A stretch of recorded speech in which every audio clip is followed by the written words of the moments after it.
Viral sosok Caroline Riyadi, pulang kerja dijemput helikopter. Viral video helikopter mendarat di atas gedung pencakar langit di Jakarta. Berita tersebut viral setelah diunggah langsung akun Instagram, berita_gosip pada Rabu, 5 Februari 2025. Buntut dari video viral itu, Caroline Riyadi akhirnya mengundang sang TikTokers untuk bertemu.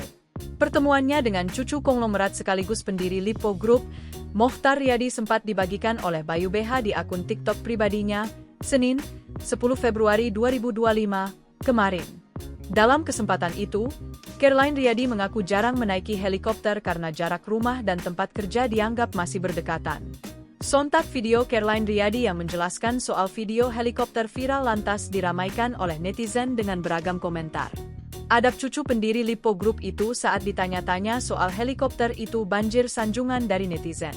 Pasalnya, banyak memuji sosok Caroline karena dianggap masih humble meski berlatar belakang orang kaya. Sebagai informasi, RS Semercece Siloam Semanggi, Jakarta Selatan adalah milik keluarga Caroline. Caroline Riyadi, lahir 11 Desember 1983, adalah CEO dan Wakil Presiden Direktur Siloam Hospitals Group, sebuah jaringan rumah sakit swasta yang dimiliki keluarga Riyadi. Putri sulung dari mantan CEO Lipo Group James Riyadi. Pernah menjadi guru di Sekolah Pelita Harapan, sekolah internasional Kristen di Indonesia dan dosen selama 6 tahun di Universitas Pelita Harapan Universitas Kristen swasta yang berada di naungan Yayasan Pendidikan Pelita Harapan.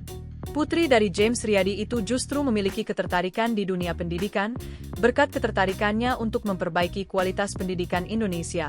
Alhasil Caroline memutuskan untuk pindah ke Amerika dan menempuh pendidikan di Wheaton College dengan jurusan pendidikan dasar dan pengajaran pada 2001 sampai 2005. Masa awal karirnya dimulai dengan menjadi seorang guru di Lincoln Elementary School District 200 di Wheaton, Illinois, Amerika Serikat.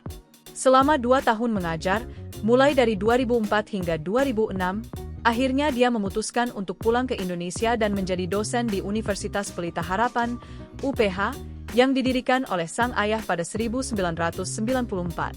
Lalu bermula dari ketidakpuasan atas layanan RS, kini Caroline sudah berkarir selama 10 tahun dalam mengurus perusahaan RS Siloam. Pada tahun 2012, dia mulai menjabat sebagai Direktur Eksekutif Siloam Hospitals Kebonjeruk, lalu pada Mei 2016, Caroline pun diangkat sebagai Managing Director of Operations, Productivity Effectiveness Siloam Hospitals Group selama 6 bulan. Dia kembali dipercaya untuk menjadi Wakil Presiden Direktur Siloam Hospitals Group. Kini, Caroline menjadi CEO dari Siloam Hospitals Group dan dalam kapasitasnya saat ini, dia memimpin jaringan Siloam Hospitals dengan 41 rumah sakit. Download Tribun X sekarang, menghadirkan lokal menjadi Indonesia.